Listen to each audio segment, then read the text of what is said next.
السلام عليكم أحبابي ميل walba aad joogtaan waa idin salaamay kusoo dhawaada channelkayga Dr. Sujiya haddii aad ka mid tahay asxaabta cusub oo inagu soo birtay gacmo furan kusoo dhawow channelka subscribe inoo saar muuqaalkan inoo la garay haddii aad ka mid tahayna asxaabtii hore inala joogtayna aad iyo aad u mahadsan tahay muuqaalka inoo la garay maanta mawduuceena wuxuu qoseeyaa biidnillaahi kariim hadduu alla raali ka noqdo biyaha ragga faa'iidooyinka caafimaad iyo quruxda ay u leeyihiin xaaska xalaasha ah haddaba inta aynu gudgelin muuqaalkeena waxaan idinka codsanayaa inaad muuqaalka sii share gareysaan like-na saartaan page-keygana soo booqataan mahadsanidin haddaba waxaan idin soo gudbinayaa 8 qodob oo biyaha ragga laga helo ayna ka hesho haweeneyda xalaasha ah ama ninka inaagta sida xalaasha isku qaba insha Allah dhaqaatiir cilmi baarayaal ah ayaa waxay sheegeen shahwada ninka waxtarka ay u leedahay dumarka dhowr jaamacadood ayaa daraasad ku sameysay samayska biyaha ninka ay u dumarku saameeyaan waxaana ka mid ah biyaha ragga fitamiinka ay wataan 1 biyaha ninka naagta waxay siiyaan fitamiino aad u badan oo keeni kara inay noqoto gabadha mid da'deeda aan laga dareemeynin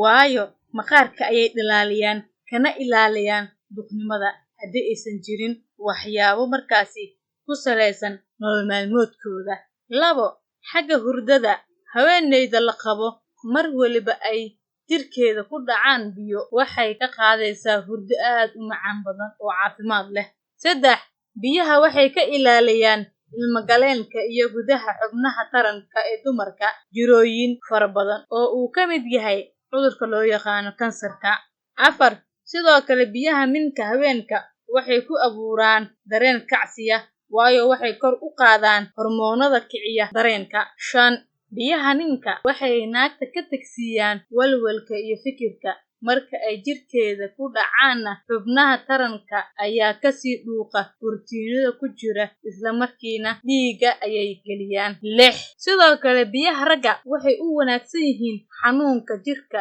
sida madax xanuunka iyo dhabar xanuunka 7 sidoo kale biyaha ninka waxay siyaadiyaan difaaca jirka 8 sidoo kale caafimaadka wadnaha ayay u roon yihiin biyaha ragga haddaba digniin biyaha xalaasha ah ayaa laga hadlayaa kuwa xaaraanta ahna cudur in ay wataan ay u badan yihiin waayo waa wado nijaaso ah maxaa yeelay ilaahay wuxuu naga xaaraantinimeeyay dhib ayay leeyihiin hana laga fogaado biyaha ninka waad ku mahadsan tahay daawashada muuqaalkani fadlan haddii aad muuqaalkani uu ku cajibiyay fadlan sii gaarsii asxaabtaada si ay ugu faa'iidaystaan macluumaadka caafimaad ee soo gudbino